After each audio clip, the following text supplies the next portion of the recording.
नमस्कार, जनता समाचार देख रहे हैं आप और आपके साथ मैं हूं दिव्यानी व्यास। चलिए रुक करते हैं आज की खास खबरों पर। रुद्रपुर में आज़ादी का अमृत महोत्सव कार्यक्रम के अंतर्गत विभिन्न प्रतिभागियों के स्थान प्राप्त करने वाले व्यक्तियों को सम्मानित किया गया। गुरुवार को डॉक्टर एपीजे अब्दुल कलाम सभागार में आयोजित सम्मान समारोह कार्यक्रम में जिलाधिकारी युगल किशोर पंत ने प्रतिभागियों में स्थान प्राप्त करने वाले व्यक्तियों को चेक व प्रतीक चिन्ह देकर सम्मानित किया।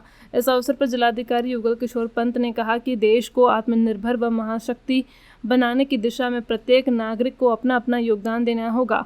उन्होंने कहा कि देश को महान बनाने की दिशा में प्रत्येक नागरिक को सोच विचार कर अपनी पूरी क्षमता से कार्य करना होगा। उन्होंने कहा कि हर किसी व्यक्ति को योगदान से ही देश महानता के शीर्ष पायदान पर आसानी से पहुंच सकता है। उन्होंने कहा कि देश के सामाजिक, आर्थिक, सांस्कृतिक स्तर को उच्च शिखर तक ले जाने ही देश के अमर शहीदों के प्रति सच्ची श्रद्धांजलि होगी।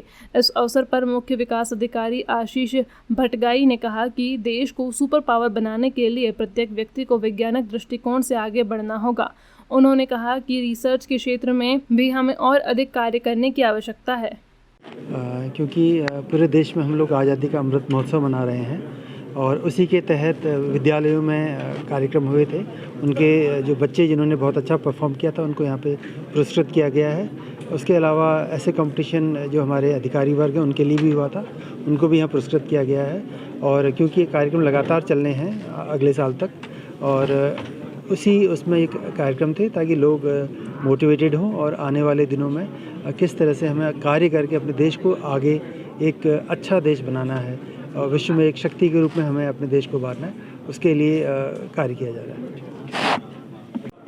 सना, आपने जो एक कंपटीशन में हिस्सा लिया था और आप फर्स्ट प्राइज़ जीती हैं, इस कंपटीशन में हिस्सा लेने के बाद आपको क्या लग रहा है कि स्थानीय शासन में सुधार की कितनी ज़रूरत है?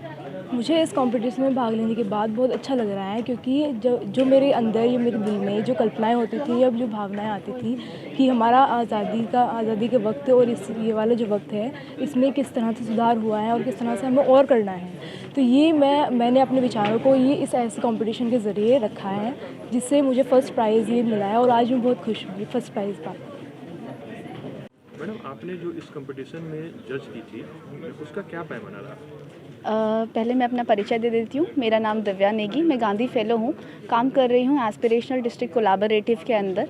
और अभी जो आपने मुझसे पूछा है कि हमने जो डिबेट कंपटीशन है आज़ादी के अमृत महोत्सव के अंतर्गत, इससे क्या पैमानों के अंतर्गत हमने इसमें रैंकिंग करी है बच्चों की, तो सबसे पहले कंटेंट कि वो क्या लिख रहे हैं, किस तरीके से लिख रहे हैं और क्या उन्हें विषय की समझ है या नहीं।